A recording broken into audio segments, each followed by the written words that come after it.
नमस्कार दोस्तों, इस वीडियो में श्रीमद् भगवत गीता के 18 अध्यायों और 700 श्लोकों को आज की पीढ़ियों के प्रत्येक मनुष्य के लिए, चाहे वो कोई भी हो, उसके करियर में, जीवन में, रिश्तों में, उसके प्रत्येक समस्याओं का समाधान करने के लिए कैसे भगवत गीता का उपयोग किया जा सकता है, ये बताया गया है। दोस्तों, यहाँ पूरे 18 अध्यायों को शामिल किया गया है और हर एक अध्याय की शुरुआत से पहले मैं आपको बताऊंगा कि उससे आपको क्या सीखने को मिलेगा। फिर उस अध्याय को बहुत ही आसान भाषा में आपको समझाया जाएगा और उसके बाद उससे होने वाले हमारे जीवन में सभी अच्छे परिणामों के बारे में आपको बताऊंगा। मित्रों, अगर आप सोचते हैं कि भगवत गीता में सिर्फ ये लिखा है कि भगवान की पूजा कैसे करते हैं, तो आप गलत है। क्योंकि भगवत गीता सिर्फ एक किताब या धार्मिक ग्रंथ नहीं है, बल्कि इसमें वो ज्ञान है जो इस पृथ्वी पर जीवन जीने वाले प्रत्येक व्यक्ति के लिए उपयोगी है। ये गीता हमें सिखाती है कि इस दुनिया में सपने कैसे पूरे किए जा सकते हैं, हमारी पर्सनैलिटी कैसे बनती है, कैसे पॉजिटिव एनर्जी बनाई जा सकती है, खुशी क्या होती है, बड़ी बड़ी प्रॉब्लम का सल्यूशन कैसे ढूंढा जा सकता है, डिसीजन कैसे लिए जा सकते हैं, ब्रेकअप के सदमे से कैसे निकला जा सकता है, इमोशनली स्टेबल कैसे बना जा सकता है, और भी ना जाने बहुत कुछ। जीवन के इस सफर में हम सभी अपने सपनों को पूरा करने की इच्छा रखते हैं और ये सच है कि हम सब कुछ अच्छी तरह से पाना चाहते हैं। हर कोई अपने करियर में तेजी से आगे बढ़ना चाहता है और करोड़पति बनने का सपना देखता है। हम सभी अपने जीवन में बहुत कुछ सीखना चाहते हैं और जीवन के हर पहलुओं को समझने की कोशिश करते हैं। ये गीता हमें जीवन जीने का सही तरीका बताती है, हमें यह जानने में मदद करती है कि मरने के बाद हमारे साथ क्या होता है, और यह भी बताती है कि ब्रह्मांड कैसे बना है और भगवान के अस्तित्व की गारंटी कैसे है। क्या हम पुनर्जन्म लेते हैं? क्या ये जीवन रियल है या एक भ्रम? लेकिन क्या हमने ये सोचा है कि हमारे सपनों को पूरा करने के लिए हमें बिना थके, बिना किसी मार्गदर्शन के, बिना सही दिशा के सफलता मिल सकती है? क्या हमारा मोटिवेशन इतना मजबूत होना चाहिए कि हम कभी हार ना माने? हमने कई बार देखा है कि हम जब कभी किसी मोटिवेशनल वीडियो को देखते हैं तो हमारा जोश तो बढ़ जाता है, लेकिन जैसे जैसे हम अपने कर्मों में लग जाते हैं तो वही हमारा उत्साह ही कहीं गायब हो जाता है। हमें अकेले काम करते समय मोटिवेशन की कमी महसूस होती है, तो इसलिए ये वीडियो लंबा हो सकता है, लेकिन यदि हम इसमें दिए गए रहस्य को समझ लें तो हमें किसी और मोटिवेशनल वीडियो की तलाश करने की आवश्यकता नहीं होगी और हमें अपने उस लक्ष्य की ओर बढ़ने में मदद मिलेगी जिससे हमें अपने जीवन में प्राप्त करना है। लेकिन ये समझने के लिए हमें ध्यानपूर्वक बैठकर इस वीडियो की बातों को सुनने और समझने का समय देना होगा। और अगर आप इस वीडियो को बीच में छोड़कर जाना चाहते हैं तो कृपया कर आप इसे स्किप कर दें, क्योंकि अधूरा ज्ञान ज्ञान नहीं होने से भी ज्यादा खतरनाक हो सकता है। और भगवान श्री कृष्ण ने गीता में कहा है कि हमें किसी को जबरदस्ती गुप्त ज्ञान नहीं देना चाहिए। तो दोस्तों, इस सवाल का जवाब दीजिए। इस पृथ्वी पर जो न केवल हमारी बल्कि ब्रह्मांड की वर्तमान और भविष्य की सबसे महान मोटिवेशनल स्पीकर है, उनका नाम क्या है? हाँ, यही सच है, वो है भगवान श्री कृष्ण। महाभारत के युद्ध के मैदान में भगवान श्री कृष्ण आज की तारीख से न जाने कितने ही युगों पहले एक ऐसा ज्ञान दिया था जो आज 21वीं सदी की दुनिया के लोगों की लाइफस्टाइल पर एकदम सही बैठता है। और ये जानकर के बड़े बड़े लोग, रिसर्च करने वाले हैरान हो जाते हैं कि ऐसा कैसे हो सकता है कि उस महाभारत के युद्ध के मैदान में दिए गए ज्ञान को पढ़कर महात्मा गांधी, अल्बर्ट आइंस्टाइन, अनी बेसेंट, सुनीता विलियम्स और स्वामी विवेकानंद और ना जाने कितने लोगों ने अपना जीवन बदल लिया। दोस्तों, इस भगवत गीता के ज्ञान में ही एक दुखी और हारे हुए धनुष नीचे गिरा देने वाले अर्जुन को महाभारत के युद्ध से पहले ही युद्ध का सर्वश्रेष्ठ विजेता बना दिया। आपके जीवन में जब खुद को सफलता की ओर बढ़ते हुए दिखाई देते हैं तो आपको यह महसूस हो सकता है कि आप अपने जीवन की सभी समस्याओं के सामने अर्जुन की तरह खड़े हैं और आपके लिए भी एक अद्वितीय गीता का ज्ञान उपलब्ध है और ये आपका अधिकार है कि आप उसे समझें और अपने जीवन में उसका मार्गदर्शन करें। भगवत गीता के अद्वितीय ज्ञान को समझकर आपको ये आश्चर्यजनक एहसास होगा कि ये अमूल्य ज्ञान हमें हमारे असली उद्देश्यों की ओर ले जाता है। ये किताब संस्कृत में भले लिखी गई है, लेकिन उसका अनुभव आपको हिंदी, इंग्लिश और अन्य भाषाओं में भी मिलेगा। मैं आपको इस अद्वितीय युद्ध के मैदान कुरुक्षेत्र में लेके जाऊंगा और यहां आपको समझा दूंगा कि आखिरकार क्यों भगवान ने अपना ज्ञान देने का निश्चय किया था। तो चलिए, हम कुरुक्षेत्र के युद्ध मैदान में हैं, जहां पर पांडव और कौरव युद्ध के लिए तैयार है और यहीं से भगवत गीता का पहला अध्याय शुरू होता है। पहला अध्याय अर्जुन विषाद योग, अर्थात अर्जुन की मानसिक दुविधा। दोस्तों, इस परम ज्ञान को जानने से पहले कमेंट में जय श्री राधे कृष्ण अवश्य लिख दीजिए और इस वीडियो से आपको कुछ भी सीखने को मिल रहा है तो वीडियो को लाइक करके चैनल को सब्सक्राइब कर लीजिए और बेल नोटिफिकेशन आइकन को ऑल पर सेट कर लीजिए। तो फिर चलिए आगे बढ़ते हैं। दोस्तों, इस पहले अध्याय से हम सीखते हैं कि कैसे हमारे जीवन में वो चीजें हैं जो हमें आगे बढ़ने से रोकती है। चाहे हमारे पास ज्ञान का बहुत बड़ा भंडार हो, हमारे पास काबिलियत हो, लेकिन फिर भी हम सही फैसला नहीं ले पाते और हमारे कार्य में सफलता नहीं मिल पाती। इसके साथ ही हम जानेंगे कि कैसे सपनों को हकीकत में बदलने के लिए मानव कैसे परिवर्तित हो सकता है। कौरवों में दुर्योधन के मन में खुशियों की अनगिनत उम्मीदें थीं। उसके पास बड़ी सेना थी, उसके पास गुरु द्रोणाचार्य और गुरु कृपाचार्य जैसे महान योद्धा थे। पांडवों की सेना में अर्जुन, भीम और पांडवों के पांचों भाइयों के साथ भगवान कृष्ण भी थे। अब ये युद्ध पूरी तरह से परिवार के बीच होने वाला युद्ध बना हुआ था। पांडव और कौरव दोनों एक ही बड़े परिवार के थे और इसके बावजूद हर किसी में जीतने का इरादा था। भगवान श्री कृष्ण के साथ अर्जुन ने अपनी सेना को सामने लाकर खड़ा किया ताकि वो देख सके कि उसको किन किन लोगों को मारना है। इस घड़ी में भगवान कृष्ण ने अर्जुन के रथ को मैदान के बीच में ले आए। वहां कुरुक्षेत्र के युद्ध मैदान में कौरवों की सेना में अर्जुन के सामने दादा भीष्म और गुरु द्रोणाचार्य खड़े थे और गुरु द्रोणाचार्य ने ही अर्जुन को तीर चलाना भी सिखाया था। अर्जुन ने युद्ध के मैदान में जिधर देखा वहां दोनों ही और परिवार वाले और गुरुओं के शिष्य ही नजर आ रहे थे।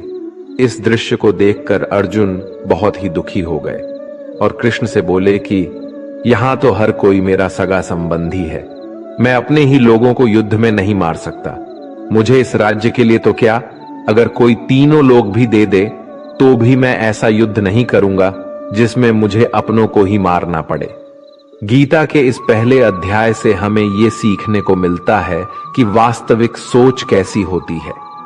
हमें कभी कभी नहीं पता होता कि हमारे काम करने का इरादा क्या है, हम किस चुनौती का सामना करेंगे, और जब हम किसी बुरी स्थिति का सामना करते हैं तो हम संयम खो बैठते हैं, घबरा जाते हैं और अपना वास्तविक धर्म भूल जाते हैं। भले ही अर्जुन युद्ध कला में माहिर थे और वो युद्ध करने के लिए मैदान में धनुष उठाने की कला को सिखाने वाले गुरु द्रोणाचार्य के शिष्य थे, लेकिन वे अपने लगाव के कारण कर्म का सही फैसला नहीं ले पा रहे थे। इससे हमें यह सीखने को मिलता है कि जब हम जीवन में आगे बढ़ने के लिए तैयार होते हैं तो हमें अपने लगाव को खुद से दूर रखना चाहिए।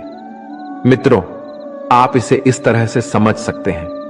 मान लीजिए आपका दिल से किसी व्यक्ति से गहरा प्यार है, लेकिन वो व्यक्ति आपके प्यार को समझने का मन नहीं रखते। इस बदले में आपको उसके प्रेम को प्राप्त करने के लिए मोहित नहीं होना चाहिए, क्योंकि लगाव किसी भी रूप में हानिकारक हो सकता है। जब तक ये लगाव है तब तक आप अपने आत्मा के धर्म को पूरा नहीं कर सकते। गीता का दूसरा अध्याय सांख्य योग यानी कि पुरुष प्रकृति का विश्लेषण करना। मनुष्य 5 संख्या से बना है: आग, पानी, मिट्टी, हवा। अंत में मनुष्य इसी में मिल जाता है। भगवान श्री कृष्ण ने अर्जुन को बताया कि जीवन में सबसे बड़ा योग कर्म योग है। भगवत गीता के दूसरे अध्याय से हमें इमोशनल स्टेबिलिटी, आत्मा, मृत्यु, पुनर्जन्म और डिसीजन मेकिंग के बारे में सीखने को मिलता है। यहां हमें गुस्से के सबसे बड़े कारण और उनके समाधान के बारे में भी बताया गया है। जब अर्जुन ने युद्ध करने से मना किया तो सारथी श्री कृष्ण ने कहा, हे अर्जुन, ये तुम्हें अचानक से क्या हो गया है? तुम जैसे महान योद्धा के मुंह से ऐसी बातें शोभा नहीं देती। इसलिए अपने इस मन की कमजोरी को छोड़कर युद्ध के लिए फिर से खड़े हो जाओ।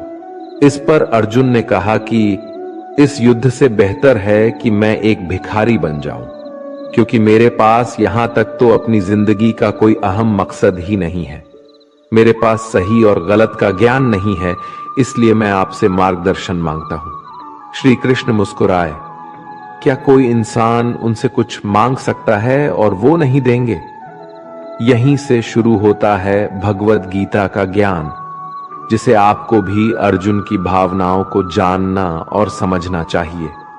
श्री कृष्ण अर्जुन को बोले, क्या तुम अचानक से डर रहे हो? तुम्हें डरना नहीं चाहिए, क्योंकि ये लोग तुम्हारे मारने से ही मरेंगे और तुम्हें ही उन्हें मारना होगा।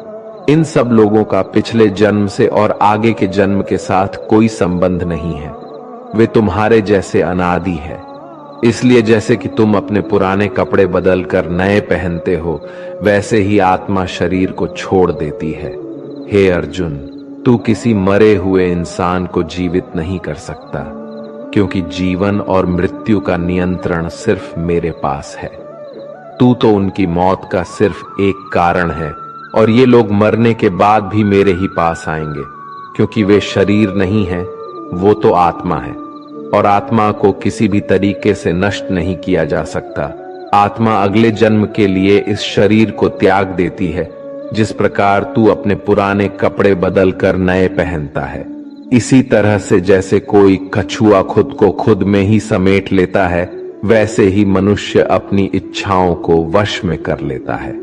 जो व्यक्ति अपने मन की सभी इच्छाओं और कर्मों के परिणामों को सोचना छोड़ देता है, वही स्थिर बुद्धि कहलाता है। जिसके मन से हर प्रकार का डर, भावना और क्रोध खत्म हो जाता है, वही मनुष्य शांत रहता है। जब हम अपनी इच्छाओं को पूरा करने के बारे में सोचते रहते हैं, तो हमें वो इच्छाएं अच्छी लगने लगती है, तो हमें उन इच्छाओं को पूरा करने का मन करता है।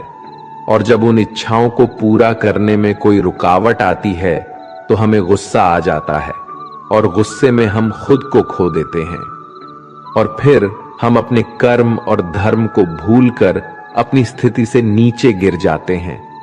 लेकिन जो व्यक्ति अपनी इच्छाओं को वश में करके उनका गुलाम नहीं होता, उसका अंतर्मन शुद्ध रहता है और उसके दुख का अंत हो जाता है। और जब उसके सभी दुख समाप्त हो जाते हैं, तो उसकी बुद्धि स्थिर हो जाती है। लेकिन जिसकी इच्छाएं और कामनाएं उसके मन से नहीं जाती हैं, वो मनुष्य कभी शांत नहीं हो पाता। और जब शांति ही नहीं मिल पाएगी, तो वो खुश कैसे रहेगा?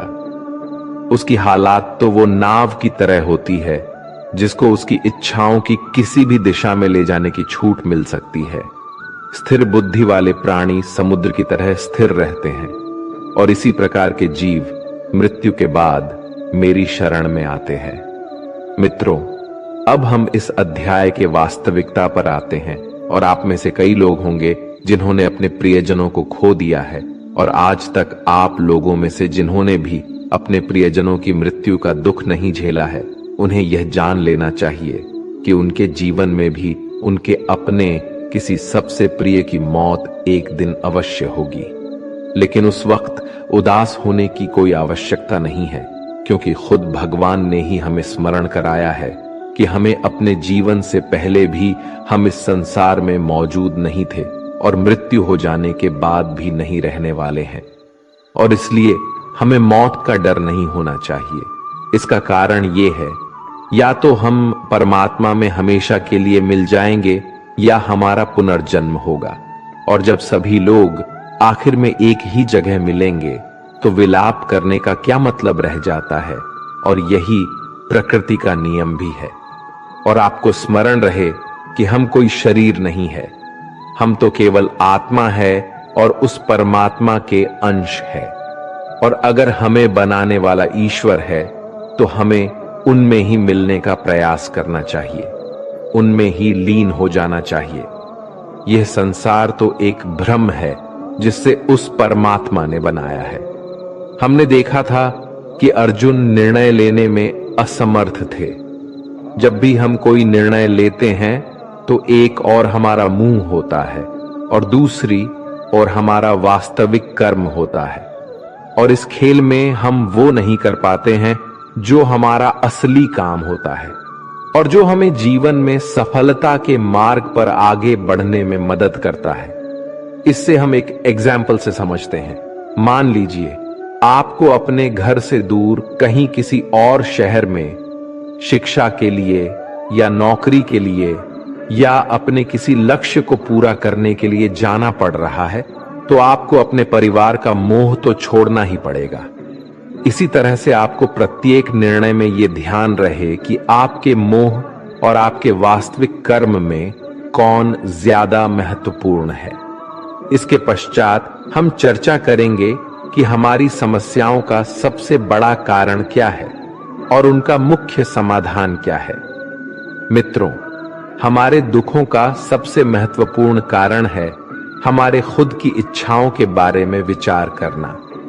जब हम अपनी इच्छाओं के बारे में सोचते हैं तो वक्त बीतने के बाद हम उन्हें पूरा करने की कोशिश करते हैं, और जब ये कोशिशें असफल हो जाती है तो हमारे अंदर क्रोध पैदा होता है। और क्रोध एक ऐसी चीज है जिसे कोई भी मनुष्य अपने शरीर को त्यागने से पहले नहीं छोड़ता है। तो फिर आप अपने जीवन के बाकी हिस्से में सच्ची खुशियों को कैसे प्राप्त कर सकते हैं? आप हमेशा अपने आप को समस्याओं से घिरा हुआ ही पाएंगे, क्योंकि ये दुनिया तो केवल आपकी खुद की छाया ही तो है। अब आप सोच सकते हैं कि जीवन में कोई इच्छा नहीं रखने से सफलता कैसे हो सकती है, कैसे आप अपना नाम कमा सकते हैं। इसके बारे में भगवान श्री कृष्ण ने कहा है कि सबसे पहले आपको अपने कर्म को पहचानना होगा, यानी आपके लिए वो क्या करना जरूरी है जो आपको अपने लक्ष्य की प्राप्ति में सहायक होगा। और इसके बाद सफल होने की उम्मीद या असफल होने का भय दिल में पैदा नहीं किए बिना अपने कार्य को कैसे करें, क्योंकि आपको लगेगा कि ये कार्य मैं नहीं बल्कि स्वयं भगवान कर रहे हैं।